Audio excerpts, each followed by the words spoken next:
Hello students, आज हम करने जा रहे हैं कैश फ्लो स्टेटमेंट चैप्टर। देखिए, कैश फ्लो स्टेटमेंट की तीनों एक्टिविटीज को आज हम इस वीडियो में डिटेल से समझेंगे। तो आप ये पूरी 40-50 मिनट की वीडियो है, अच्छी तरीके से देखिए।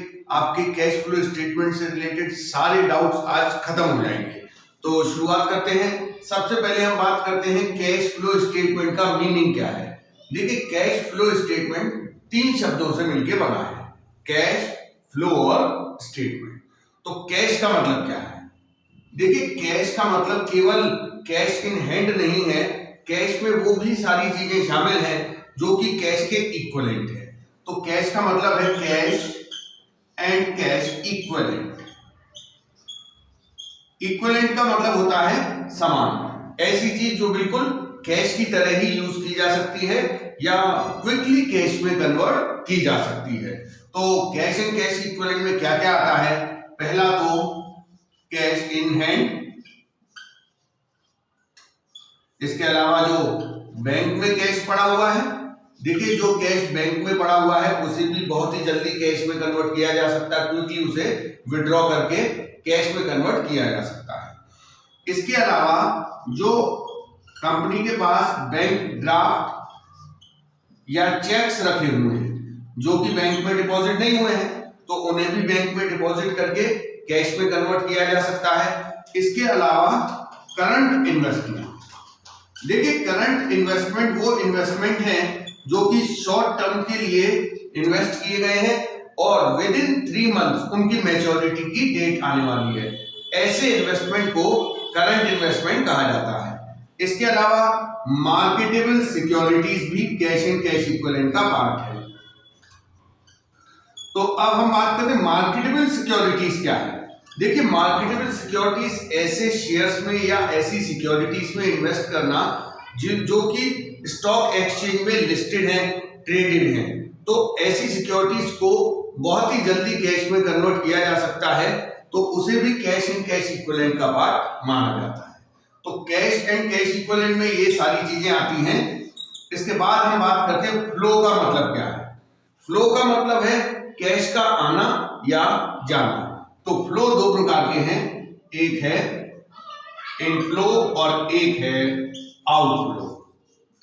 देखिए, इनफ्लो का मतलब है increase in cash and cash equivalent, outflow का मतलब है decrease in cash and cash equivalent. अगर किसी ट्रांजैक्शन की वजह से कैश एंड कैश इक्विवेलेंट मतलब इनमें से कोई भी चीज इंक्रीज होती है तो उसे इनफ्लो कहा जाएगा, और अगर डिक्रीज होती है तो उसे कहा जाएगा आउटफ्लो।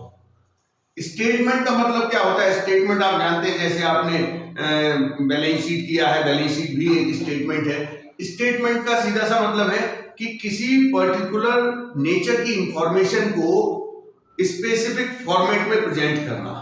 तो यहां पर हम कैश से रिलेटेड इंफॉर्मेशन, कैश के इनफ्लो और आउटफ्लो को एक पर्टिकुलर फॉर्मेट में, फॉर्मल वे में स्टेट करते हैं, प्रेजेंट करते हैं, तो उसे कहा जाता है स्टेटमेंट। तो अब हम सीखेंगे कैश फ्लो स्टेटमेंट। देखिए, कैश फ्लो स्टेटमेंट में हम कैश के इनफ्लो और आउटफ्लो को 3 एक्टिविटीज में क्लासिफाई करते हैं, और उन तीनों एक्टिविटीज को हम डिटेल से समझेंगे कि कौन सी एक्टिविटी में क्या क्या आता है। तो 3 एक्टिविटीज हैं, ऑपरेटिंग एक्टिविटी, इन्वेस्टिंग एक्टिविटी और तीसरी है फाइनेंसिंग एक्टिविटी। तो अब हम समझते हैं कि कौन सी एक्टिविटी में कौन से इनफ्लोस और आउटफ्लो कंसिडर किए जाते हैं। तो देखिए, सबसे पहली एक्टिविटी है ऑपरेटिंग एक्टिविटी। ऑपरेटिंग एक्टिविटी में वो सारे कैश के इनफ्लोस और आउटफ्लोस हम प्रेजेंट करते हैं जो बिजनेस की रेगुलर, जो प्रिंसिपल रेवेन्यू प्रोड्यूसिंग एक्टिविटी है, जो कि बिजनेस का डे टू डे की एक्टिविटी है, उससे जो कैश के इनफ्लो और आउटफ्लो होते हैं। जैसे मान लीजिए कैश सेल हुई है, कैश रिसीव हुआ है डेटर्स से, या बिल रिसीवेबल की मैच्योरिटी से जो कैश इंक्रीज हुआ है, वो सब आपके इनफ्लो में आएंगे। तो इनफ्लो के कौन से एग्जांपल हो सकते हैं? जैसे कैश सेल होगी तो कैश आएगा, और कैश सेल मतलब गुड्स बेचा है, जो कि बिजनेस का प्रिंसिपल रेवेन्यू प्रोड्यूसिंग एक्टिविटी है। तो इनफ्लो ये हो गया कैश सेल, या फिर cash received from debtors and BR, और आउटफ्लो क्या हो सकते हैं, जैसे कैश परचेज, गुड्स खरीदा है, रॉ मटेरियल खरीदा है, और जो वर्कर्स हैं उनको वेजेस पे की हैं या सैलरीज पे की हैं। ये बिजनेस की रेगुलर एक्टिविटीज है, बिजनेस के रोज के इनफ्लो और आउटफ्लो हैं, इनको हम ऑपरेटिंग एक्टिविटीज में क्लासिफाई करते हैं।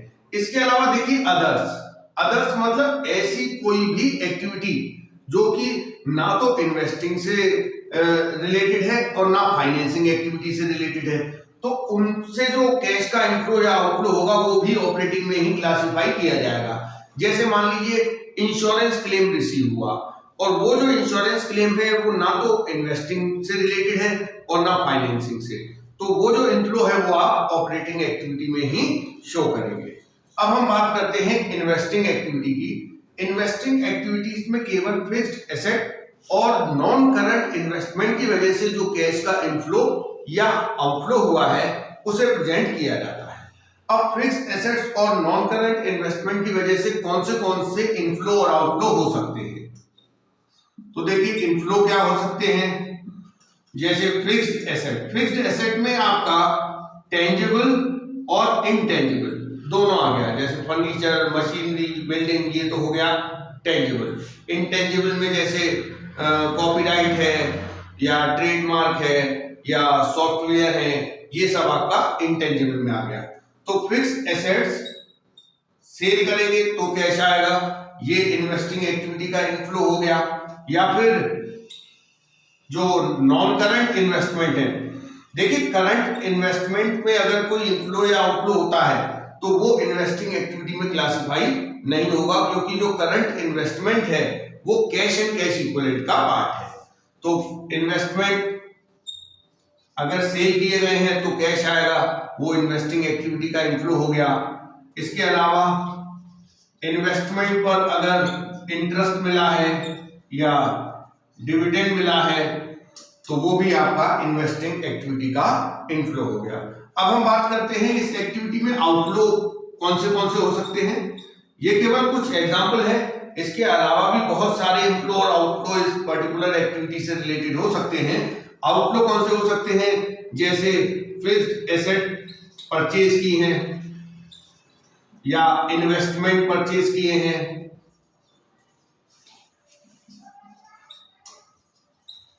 तो ये आपके इन्वेस्टिंग एक्टिविटी के आउटफ्लो के एग्जांपल हैं। अब हम बात करते हैं फाइनेंसिंग एक्टिविटी की। देखिए फाइनेंसिंग एक्टिविटी में केवल शेयर कैपिटल और बोरोइंग, इनकी वजह से जो इनफ्लो और आउटफ्लो होता है उसे हम प्रेजेंट करते हैं।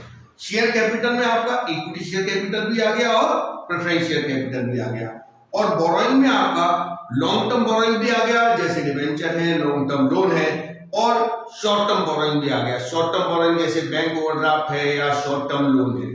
तो इनकी वजह से जो इनफ्लो और आउटफ्लो होगा उसे हम फाइनेंसिंग एक्टिविटी में शो करेंगे। तो जैसे इनफ्लो क्या हो सकता है कि शेयर इशू किए, अब शेयर इशू होंगे तो पैसा आएगा, तो इनफ्लो हो गया। या डिबेंचर इशू किए तो इसमें भी कैश का इनफ्लो हो रहा है। या फिर बैंक से लोन रेज किया है, लिया है लोन, तो इसमें भी कैश का इनफ्लो हो रहा है।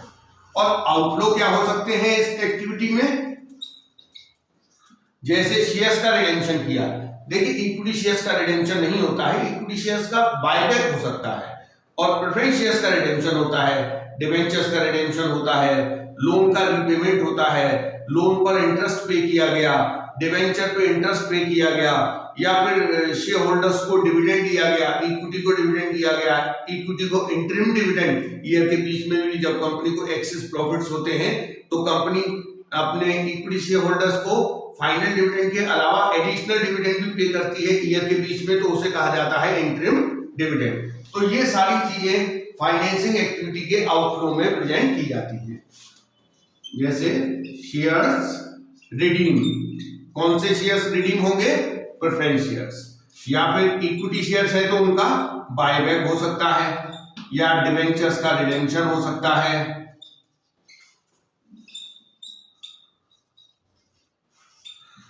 या फिर इंटरेस्ट, ये इंटरेस्ट पे वाला है। देखिए इंटरेस्ट मिलता है तो वो हमारा इन्वेस्टिंग एक्टिविटी, वो हमें इन्वेस्टमेंट में मिलेगा, लेकिन ये इंटरेस्ट पे किया गया है। जो कंपनी ने डिवेंचर पब्लिक में इशू किए हैं उन पर ये इंटरेस्ट पे किया गया है, तो ये फाइनेंसिंग एक्टिविटी में आएगा। इसके अलावा कंपनी ने अपने इक्विटी शेयर होल्डर्स और प्रेफरेंस शेयर होल्डर्स को जो डिविडेंड पे किया है वो भी फाइनेंसिंग एक्टिविटी का पार्ट है।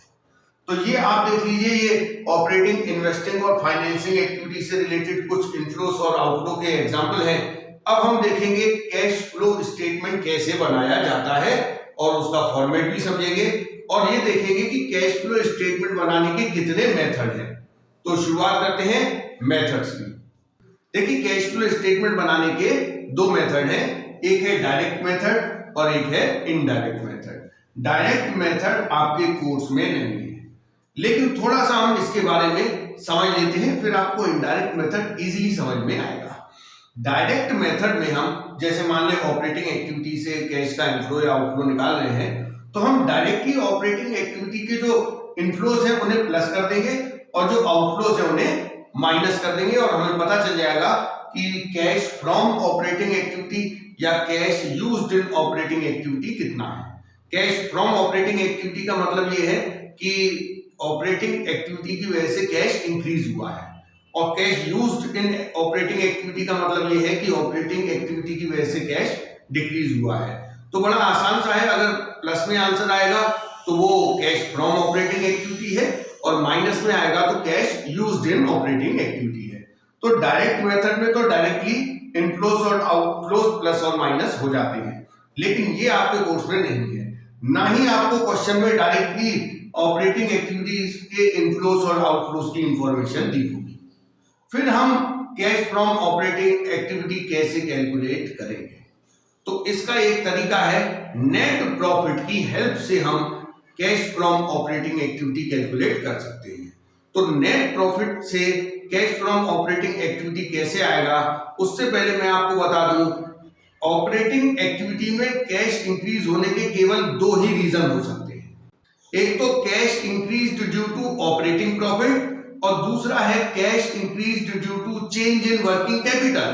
तो देखिए पहला कारण, cash increased due to operating profit, और दूसरा हो सकता है cash increased due to change in working capital. तो इनडायरेक्ट मेथड में हम ये दो चीजें, इन दो चीजों से ही cash from operating activity calculate करते हैं। तो cash increased due to operating profit कैसे कैलकुलेट होगा, अब हमें फॉर्मेट पे आना पड़ेगा।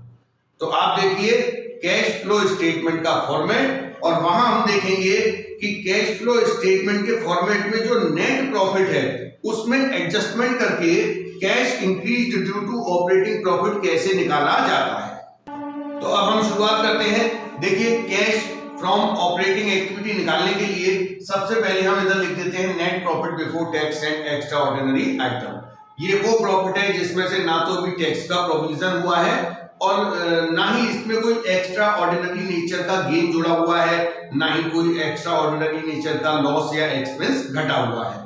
तो सबसे पहले हम देखते हैं कि नेट प्रॉफिट कैसे निकल के आता है। आपने 11th क्लास में P&L अकाउंट बनाया था, तो देखिए 11th क्लास में जब हमने P&L अकाउंट बनाया तो उसमें सबसे पहले यहां क्या होता था, ग्रॉस प्रॉफिट। उस ग्रॉस प्रॉफिट में हम यहां पर पहले सारे ऑपरेटिंग नेचर के एक्सपेंस लिख देते थे, और ऑपरेटिंग नेचर के एक्सपेंस अगर ग्रॉस प्रॉफिट में से माइनस कर दे तो क्या बचता था, ऑपरेटिंग प्रॉफिट। फिर ये ऑपरेटिंग प्रॉफिट हम यहां पर ट्रांसफर करते हैं,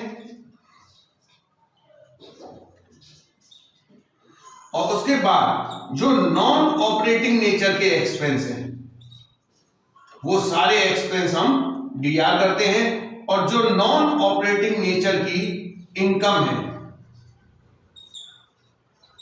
उन सबको हम CR करते हैं, फिर निकल के आ जाता है नेट प्रॉफिट।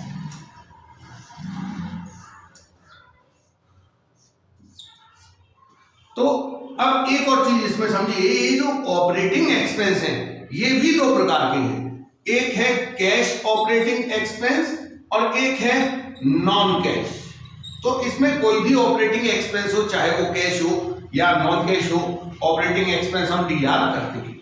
अब कैश ऑपरेटिंग एक्सपेंस और नॉन कैश ऑपरेटिंग एक्सपेंस क्या क्या हो सकता है, जैसे सैलरी पे की है, वेजेस पे की है, ये सब कैश नेचर के ऑपरेटिंग एक्सपेंस है।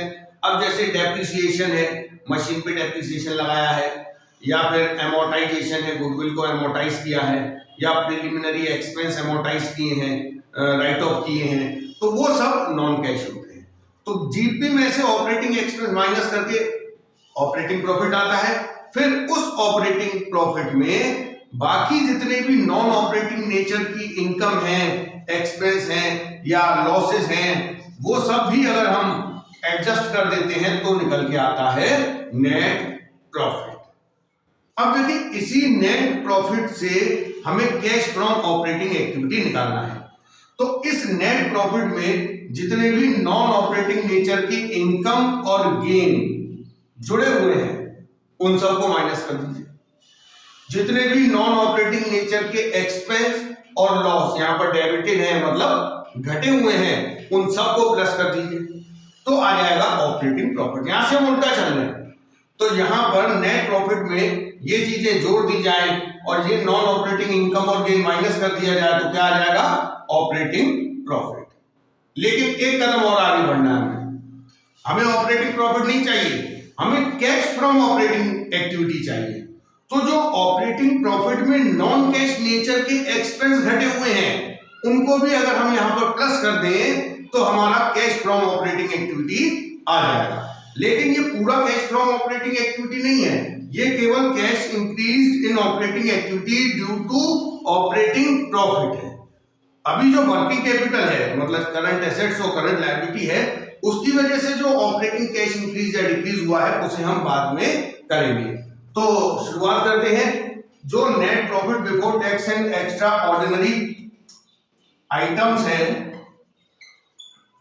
उसमें हम क्या प्लस करने वाले हैं, सारे नॉन कैश और नॉन ऑपरेटिंग नेचर के expense and losses which are debited in P&L account, उन सबको हमें रिवर्स ले लेना है, क्योंकि हमें इस नेट प्रॉफिट को ऑपरेटिंग प्रॉफिट में कन्वर्ट करना है और केवल वो ऑपरेटिंग प्रॉफिट जिसकी वजह से कैश इंक्रीज हुआ है। इसीलिए अगर कोई ऑपरेटिंग नेचर का एक्सपेंस है लेकिन वो नॉन कैश है तो उसे भी हमें राइट ऑफ कर देना, हटा देना है। तो देखिए क्या करेंगे, non cash and non operating जितने भी एक्सपेंस या लॉसेस हैं वो सब प्लस कर देंगे which are debited in P&L account, और जितने भी non cash and non operating nature की इनकम एंड गेन है वो सब माइनस कर देंगे which are credited in the P&L account. तो हमारा आ जाएगा कैश फ्रॉम ऑपरेटिंग एक्टिविटी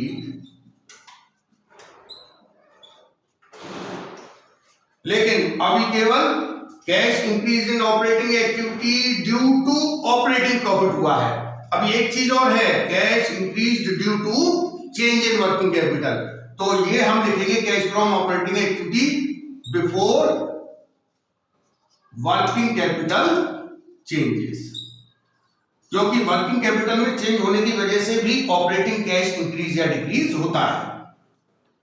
अब थोड़ा सा इनके बारे में समझते हैं, नॉन कैश और नॉन ऑपरेटिंग एक्सपेंस और लॉस कौन से हो सकते हैं। जैसे loss on sale of fixed asset. अब ये लॉस कोई हमारा रोज होने वाला ऑपरेटिंग नेचर का लॉस तो नहीं है, या फिर loss on sale of investment, जो इन्वेस्टमेंट हमने किए हुए हैं उनको बेचने पे अगर कोई नुकसान हुआ है, कोई पुरानी मशीन बेच दी उससे जो नुकसान हुआ, ये सब नॉन ऑपरेटिंग है। नॉन कैश एक्सपेंस कौन सा हो सकता है, ऐसा कोई भी एक्सपेंस जो कि P&L में डेबिटेड है लेकिन उसकी वजह से कैश का आउटफ्लो नहीं हुआ है।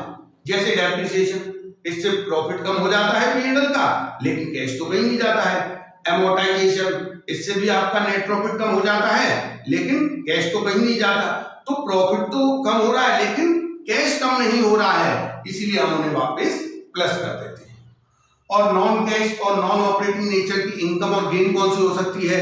जैसे received interest, rental income, dividend income, जो हमने इन्वेस्टमेंट किए हुए हैं उन पर हमें इंटरेस्ट मिल रहा है, डिविडेंड मिल रहा है, तो ये तो इन्वेस्टिंग नेचर की इनकम है, ऑपरेटिंग इनकम तो नहीं है, लेकिन ये P&L में क्रेडिटेड है, इसने नेट प्रॉफिट को बढ़ा दिया है, तो इसे हम माइनस कर देंगे, क्योंकि हमें केवल ऑपरेटिंग प्रॉफिट चाहिए, वो भी कैश नेचर का। तो हमने नॉन कैश और नॉन ऑपरेटिंग इनकम को हटा दिया, जो कि P&L में क्रेडिटेड थी, जिसने कि P&L के प्रॉफिट को बढ़ाया हुआ था। इसके अलावा जैसे profit on revaluation of fixed asset, तो एसेट का रिवैल्यूएशन किया, उसकी वैल्यू बढ़ गई है, फायदा हो गया, नेट प्रॉफिट इंक्रीज हो गया, लेकिन कैश तो नहीं आया, तो ये नॉन कैश है। तो ऐसे हर नॉन कैश और नॉन ऑपरेटिंग इनकम और गेन को हमें माइनस कर देना है, जो कि P&L में क्रेडिटेड है। तो ये आ गया हमारा cash from operating activity before working capital changes. अब हमें क्या करना है? अब हमें वर्किंग कैपिटल की वजह से जो कैश इंक्रीज या डिक्रीज हुआ है उसे प्लस और माइनस करना है। तो प्लस कौन सा होगा और माइनस कौन सा होगा, बड़ी आसानी से आप समझ लीजिए। देखिए करंट एसेट में आप कैश एंड कैश इक्विवेलेंट को नहीं लेंगे, क्योंकि वो तो हमारा आंसर है, वही तो हमें निकालना है। तो कैश एंड कैश इक्विवेलेंट के अलावा जितनी भी करंट एसेट है उनमें जो कैश का इनफ्लो या आउटफ्लो हुआ है उसे हम प्लस और माइनस करेंगे। इनफ्लो प्लस आउटफ्लो माइनस, बस सिंपल सा फंडा है। Decrease in current asset minus plus करेंगे। अब इसका लॉजिक भी समझ लीजिए कि decrease in current asset plus क्यों हो रहा है। करंट एसेट का कोई भी एग्जांपल ले लीजिए, मान लीजिए डेटर्स है, डेटर्स का ओपनिंग बैलेंस 1 लाख है, क्लोजिंग बैलेंस 80,000, डेटर्स कम हो गए। कम क्यों हो गए? क्योंकि उन्होंने पैसे दे दिए, तो पैसे आएंगे तो प्लस होगा, जाएंगे तो माइनस होगा। इन्वेंट्री कम हो गया, क्यों कम हो गया? इन्वेंट्री बिक गया, अब बिक गया तो पैसे भी आए होंगे। तो अगर डिक्रीज हुआ है करंट एसेट तो प्लस, और इंक्रीज हुआ है करंट लायबिलिटी तो प्लस करेंगे। कैसे भाई? करंट लायबिलिटी इंक्रीज होगा तो कैश कैसे आएगा? मान लीजिए आपने उधार खरीदा, क्रेडिटर्स हो गया वो व्यक्ति आपका जिससे आपने उधार खरीदा है, तो क्रेडिटर्स अगर इंक्रीज हो गए, इसका मतलब आपका सामान आया है, सामान आया है तो सामान बिका होगा और उससे कैश आया होगा। तो अगर करंट लायबिलिटी इंक्रीज होगी तो इससे आपका कैश भी इंक्रीज होगा, तो प्लस कर देंगे। माइनस किसे किसे करते हैं? Increase in current asset and decrease in current liability, इन्हें माइनस करते हैं। जैसे आपकी करंट एसेट इंक्रीज हो गई, कैसे इंक्रीज हो गई? मान लीजिए पहले स्टॉक था 1 लाख, अब हो गया 1,20,000, स्टॉक करंट एसेट है, इंक्रीज हो गया। कैसे इंक्रीज हो गया? आपने स्टॉक खरीदा होगा, और खरीदा होगा तो पैसे जाएंगे, तो आपका इंक्रीज इन करंट एसेट इसलिए माइनस होता है, क्योंकि जब जब करंट एसेट इंक्रीज होगी। देखिए एक और चीज ध्यान रखना, ये जो करंट एसेट है ये other than cash and cash equivalent है। आप कैश एंड कैश इक्विवेलेंट में होने वाले चेंजेस को यहां प्लस माइनस नहीं करेंगे। तो increase in current asset minus हो रहा है, और डिक्रीज इन करंट लायबिलिटी क्यों माइनस होगा? मान लीजिए आपके जो क्रेडिटर्स हैं पहले 1 लाख के थे, अब 80,000 के रह गए, कम कैसे हो गए? इसका मतलब आपने क्रेडिटर्स का पेमेंट किया है, और क्रेडिटर्स का पेमेंट होगा तो कैश जाएगा, और कैश जाएगा तो माइनस। तो इन्हें आप जब प्लस और माइनस करेंगे तो देखिए प्लस के लिए तो आप अमाउंट सीधे लिख देंगे, और जो माइनस होगा उसे ब्रैकेट में प्रेजेंट करेंगे। अब जो आपका इनको एडजस्ट करने के बाद आंसर आएगा उसे कहेंगे कैश फ्रॉम ऑपरेटिंग एक्टिविटी। लेकिन अभी ये पूरा नहीं हुआ है, अभी एक और ऑपरेटिंग एक्सपेंस है जो कि इसमें एडजस्ट नहीं हुआ है, जिसमें कि जनरली आउटफ्लो होता है कैश का, वो है टैक्स पेड। जो टैक्स कंपनी के द्वारा पे किया गया है वो ऑपरेटिंग नेचर का आउटफ्लो है, इसीलिए उसे हम माइनस कर देंगे। एक तो ये चीज हो गई। इसके अलावा एक और चीज देखिए हमारा ये जो प्रॉफिट है ये बिफोर टैक्स था, टैक्स पे हो गया क्योंकि टैक्स ऑपरेटिंग एक्सपेंस है। एक और चीज एक्स्ट्रा ऑर्डिनरी आइटम्स। देखिए एक्स्ट्रा ऑर्डिनरी आइटम्स जो है उससे बिफोर है ये प्रॉफिट, इसका मतलब अभी एक्स्ट्रा ऑर्डिनरी आइटम एडजस्ट नहीं हुए हैं। तो जो एक्स्ट्रा ऑर्डिनरी आइटम है अगर वो इन्वेस्टिंग एक्टिविटी से रिलेटेड है तो वहां पर जाके एडजस्ट होगा, फाइनेंसिंग एक्टिविटी से रिलेटेड है तो फाइनेंसिंग एक्टिविटी में वो प्लस या माइनस होगा। लेकिन अगर कोई एक्स्ट्रा ऑर्डिनरी आइटम ना तो इन्वेस्टिंग में एडजस्ट हो पा रहा है ना फाइनेंसिंग में, तो उसको यहां पर ऑपरेटिंग में ही आखिरी में प्लस माइनस कर दिया जाता है। अगर इनफ्लो है तो प्लस, आउटफ्लो है तो माइनस। इनफ्लो कब होगा? Extra ordinary gain.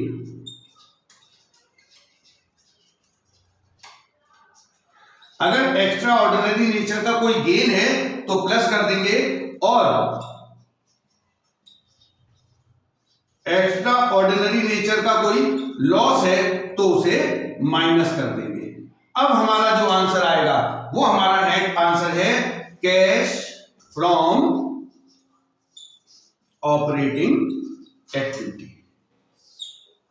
तो देखिए ये हमारी अभी केवल एक ही एक्टिविटी हुई है, इसके बाद हम फाइनेंसिंग और इन्वेस्टिंग को समझेंगे।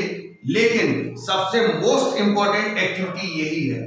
फाइनेंसिंग और इन्वेस्टिंग एक्टिविटी को सॉल्व करना बहुत आसान होता है क्योंकि उसमें डायरेक्टली जो कैश के इनफ्लो है वो प्लस होते हैं, आउटफ्लो माइनस होते हैं और आंसर आ जाता है। जो भी आपको अच्छी तरीके से तैयारी करनी है वो ऑपरेटिंग एक्टिविटी की करनी है।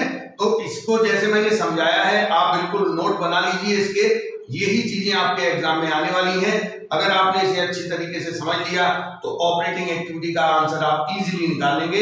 इन्वेस्टिंग और फाइनेंसिंग अब हम समझते हैं। देखिए फाइनेंसिंग और इन्वेस्टिंग एक्टिविटी समझने से पहले हम एक और ज्यादा इंपॉर्टेंट चीज समझते हैं कि net profit before tax and extraordinary items कैसे कैलकुलेट करना है। क्योंकि आपको बैलेंस शीट में सरप्लस अकाउंट का क्लोजिंग और ओपनिंग बैलेंस दिया होगा रिजर्व एंड सरप्लस हेड के अंदर। वहां से आपको जो पता चलेगा प्रॉफिट वो after provision for tax and after appropriation है। कौन सी एप्रोप्रिएशन?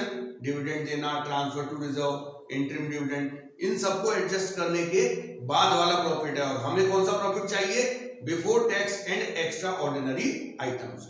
तो जो जो एडजस्टमेंट सरप्लस अकाउंट में हो चुके हैं उन सबको हमें रिवर्स लेना पड़ेगा, तब हमें पता चलेगा profit before tax and extraordinary item. तो नोट बनाएंगे उसके लिए हमें, और उसमें सबसे पहले लिखेंगे profit as per surplus account. तो जो सरप्लस अकाउंट या स्टेटमेंट ऑफ P&L भी लिख सकते हैं। ये कैसे पता चलेगा? आप करंट ईयर के सरप्लस अकाउंट के बैलेंस में से प्रीवियस ईयर का बैलेंस माइनस कर दीजिए तो हमें इस साल का प्रॉफिट पता चल जाएगा। लेकिन ये प्रॉफिट कौन सा है? After provision of tax and interim dividend, transfer to reserve, इन सबको करने के बाद वाला प्रॉफिट है। हमें पहले वाला चाहिए तो हमें वो सारी चीजें प्लस कर देनी है जो कि सरप्लस अकाउंट या स्टेटमेंट ऑफ P&L में डेबिटेड हैं। जैसे ट्रांसफर टू रिजर्व, अगर कुछ पैसा कंपनी ने जनरल रिजर्व में या किसी भी रिजर्व में ट्रांसफर किया है तो वो नॉन कैश है और हम उसे प्लस कर देंगे क्योंकि हमें कैश फ्रॉम ऑपरेटिंग एक्टिविटी निकालना है। सारे नॉन कैश, सारे नॉन ऑपरेटिंग नेचर के एलिमेंट्स को हमें रिवर्स कर देना है। अगर वो जुड़े हुए तो घटा देना है, घटे हुए तो जोड़ देना है। इसके अलावा final dividend,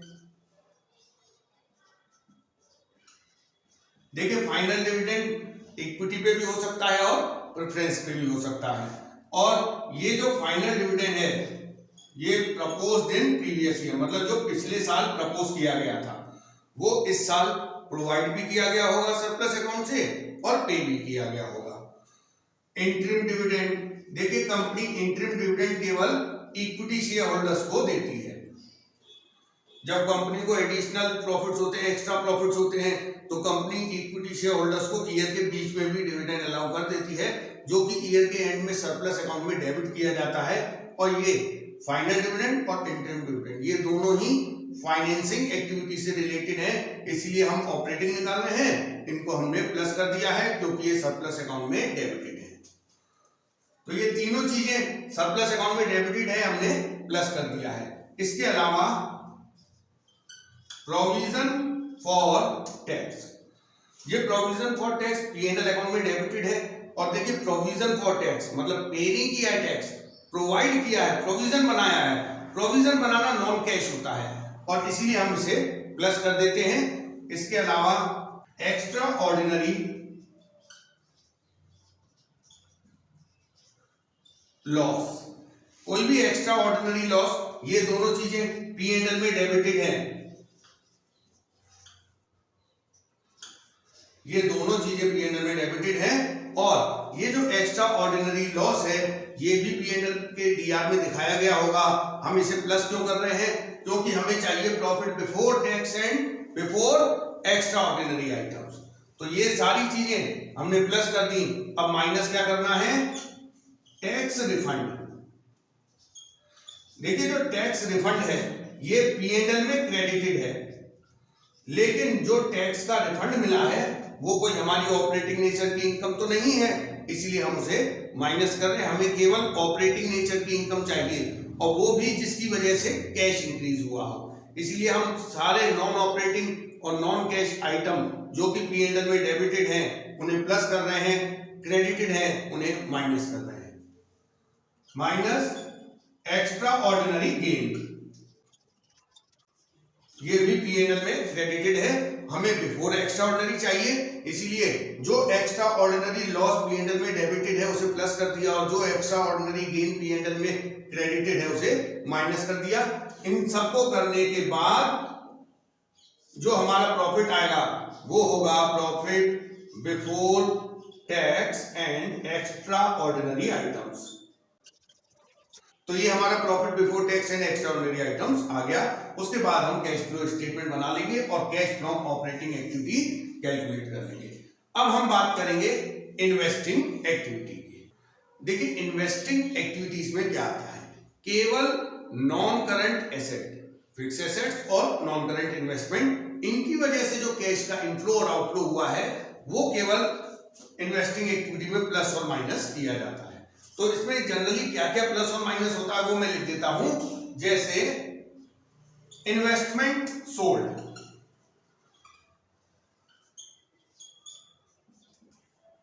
fixed asset sold, चाहे टेंजिबल हो चाहे इनटेंजिबल हो।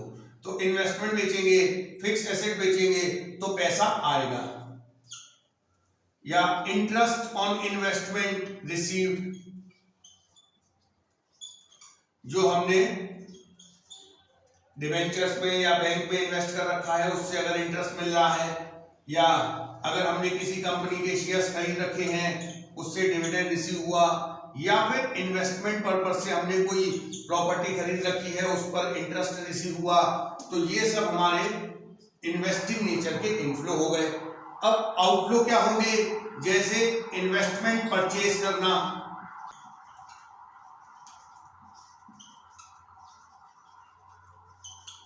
फिक्स एसेट्स परचेज करना, टेंजिबल भी और इनटेंजिबल भी।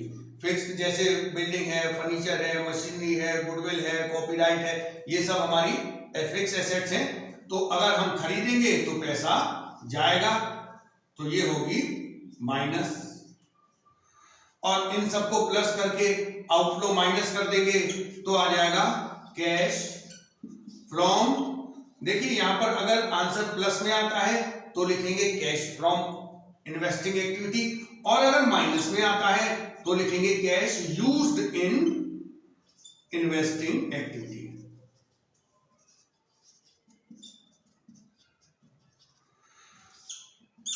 अगर माइनस में आएगा तो ब्रैकेट में लिख देंगे।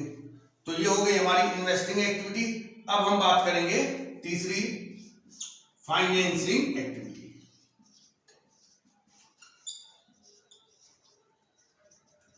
देखिए फाइनेंसिंग एक्टिविटी में केवल शेयर्स और बोरोइंग, शेयर्स में आपका इक्विटी शेयर्स और प्रेफरेंस शेयर्स दोनों आ गया, और बोरोइंग में आपका लॉन्ग टर्म बोरोइंग और शॉर्ट टर्म बोरोइंग दोनों आ गया।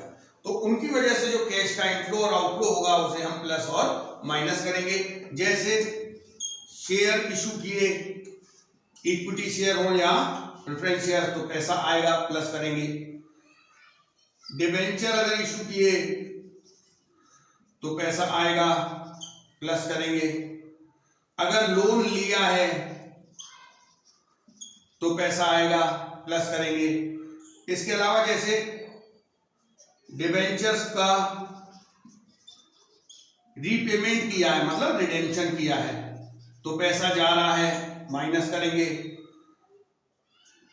शेयर्स को, इक्विटी शेयर्स को बायबैक किया है तो पैसा जा रहा है, माइनस करेंगे। इंटरेस्ट पे किया, इंटरेस्ट ऑन डिबेंचर्स या डिविडेंड पे किया है प्रेफरेंस शेयर्स या इक्विटी शेयर्स पे, तो इन सब एक्टिविटीज में आप देख रहे हैं कि पैसा जा रहा है तो ये माइनस होगी। और उसके बाद प्लस और माइनस सबको एडजस्ट करने के बाद जो नेट आंसर आएगा वो होगा कैश फ्रॉम, अगर प्लस में आता है तो कैश फ्रॉम फाइनेंसिंग एक्टिविटी और माइनस में आता है तो cash used in financing activity. तो ये तीनों एक्टिविटी हमारी हो गई है। अब इन तीनों एक्टिविटी के बाद करना क्या है, फाइनल आंसर का। अब हम फाइनल आंसर कैसे निकालेंगे? फाइनल आंसर आएगा नेट इंक्रीज और decrease in cash and cash equivalent. ये कैसे निकल के आएगा? देखिए, ऑपरेटिंग एक्टिविटी से जो आपका आंसर आया है उसे ए से डिनोट करेंगे। इन्वेस्टिंग एक्टिविटी से जो आंसर आया है उसे बी से डिनोट करेंगे। फाइनेंसिंग एक्टिविटी से जो आंसर आया है उसे सी से डिनोट करेंगे। अगर ये तीनों ही आंसर प्लस में है, मतलब ऑपरेटिंग में भी कैश इंक्रीज हुआ है, इन्वेस्टिंग में भी कैश इंक्रीज हुआ है, फाइनेंसिंग में भी कैश इंक्रीज हुआ है, तो तीनों प्लस हो जाएंगे। मान लीजिए ऑपरेटिंग एक्टिविटी का आंसर था 10,000, इन्वेस्टिंग का आंसर था 20,000 और फाइनेंसिंग का आंसर है माइनस का 10,000, मतलब यहां पर आया है cash used in financing activity, तो उसे प्लस ना करके माइनस कर देंगे। तो आपका net increase in cash and cash equivalent कितना आएगा? 20,000। अब हमें आगे क्या करना है? अब हमें इसमें प्लस कर देना है opening balance of cash and cash equivalent. ये आपको बैलेंस शीट में दिया होगा, opening balance of cash and cash equivalent, उसको आप नेट इंक्रीज और decrease in cash and cash equivalent में प्लस कर दीजिए। मान लीजिए आपका opening balance of cash and cash equivalent दिया है 30,000, तो 20 और 30 50,000 आ गया आंसर। अब आप एक चीज चेक कर लीजिए, क्या closing balance of cash and cash equivalent 50,000 दिया हुआ है? तो ये अगर आपका closing balance of cash and cash equivalent है, इसका मतलब आपने पूरा कैश फ्लो स्टेटमेंट बिल्कुल करेक्ट बनाया है। तो ये आपका दिखाई देगा आपको closing balance of cash and cash equivalent. तो ये आप इंश्योर हो जाएंगे, अगर आपका यही closing balance of cash and cash equivalent है तो आप इंश्योर हो जाएंगे कि आपने पूरा कैश फ्लो स्टेटमेंट करेक्टली बनाया है। तो ये वीडियो आपको देखकर बहुत कुछ समझ में आया होगा। मेरे चैनल को आप सब्सक्राइब कर दीजिए। आगे हम कैश फ्लो स्टेटमेंट के बहुत सारे क्वेश्चन करने वाले हैं। सब्सक्राइब कर देंगे तो आपको आने वाले वीडियोस की नोटिफिकेशन और इंफॉर्मेशन मिलती रहेगी।